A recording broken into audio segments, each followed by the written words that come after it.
Assalamualaikum warahmatullahi wabarakatuh. Baik, saya akan mencoba menjelaskan sedikit mengenai tafsir surat Al-Maidah ayat 78. Ayat ini berkaitan dengan suhud yang berbunyi, Ya ayyuhalladzina amanu la tuharramu thayyibatu ma ahallallahu lakum wa la ta'tadu innallaha la yuhibbul mu'tadin. Artinya, hai orang-orang yang beriman, janganlah kamu haramkan apa-apa yang baik yang telah dihalalkan bagi kamu, dan janganlah kamu melampaui batas. Sesungguhnya Allah tidak menyukai orang-orang yang melampaui batas. Quran Surat Al-Maidah ayat 87. Ayat ini diturunkan tatkala ada suatu kaum dari kalangan para sahabat yang bertekad menetapi puasa di siang hari dan melakukan sholat di malam harinya. Mereka tidak mau mendekati wanita-wanita, memakai wewangian, memakan daging, dan tidur di ranjang atau kasur. Dunia itu tidak tercela secara mutlak, namun sebagian orang masih salah paham dengan pengertian zuhud. Sebagian orang salah paham dengan istilah zuhud, dikira zuhud adalah hidup tanpa harta. Dikira zuhud adalah hidup miskin.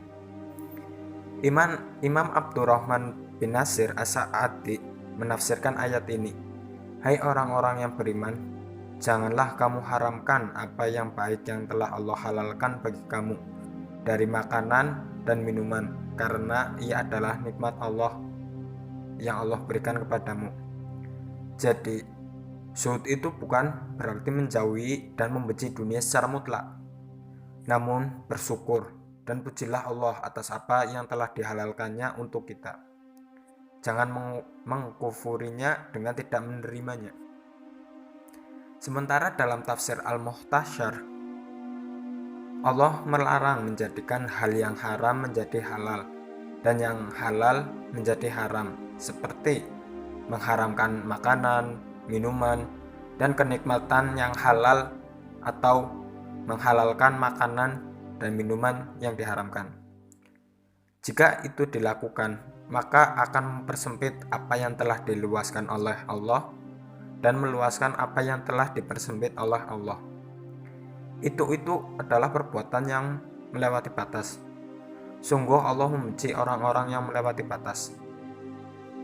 Dan yang dimaksud dalam ayat ini itu bukanlah larangan mengucapkan dengan lisan bahwa sesuatu itu haram baginya. Namun yang dimaksud adalah meninggalkan atau tidak memakan sesuatu karena ingin mempersulit atau bersikap keras terhadap dirinya, baik itu dia mengucapkan keharaman menggunakan lisan maupun tidak. Imam As-Sa'di menekankan agar setiap faedah dari ayat ini itu tidaklah dimaksud zuhud adalah membenci dunia. Nabi Sulaiman dan Nabi Daud alaihissalam adalah diantara ahli zuhud pada zaman mereka berdua. Keduanya memiliki harta, kerajaan, dan istri. Bahkan Nabi Muhammad SAW adalah manusia yang paling zuhud secara mutlak. Namun Nabi Muhammad memiliki istri 9 orang dan memiliki juga harta. Imam Ahmad pernah ditanya tentang seseorang ahli zuhud, apakah boleh memiliki harta? Maka dijawab oleh Imam Ahmad, ya boleh, jika ia tidak bergembira dengan bertambahnya harta dan tidak merasa sedih dengan berkurangnya harta. Jadi, kesimpulannya adalah zuhud bukan berarti membenci dunia, melainkan dengan dunia itu digunakan untuk mempermudah menuju dan mencapai akhirat itu sendiri. Dengan catatan, dunia tidak akan mempengaruhi iman seseorang jika bertambah maupun berkurang. Mungkin cukup sekian penjelasan dari saya mengenai surat Al-Maidah ayat 7 yang berkaitan dengan zuhud. Kurang lebihnya mohon maaf. Wassalamualaikum warahmatullahi wabarakatuh.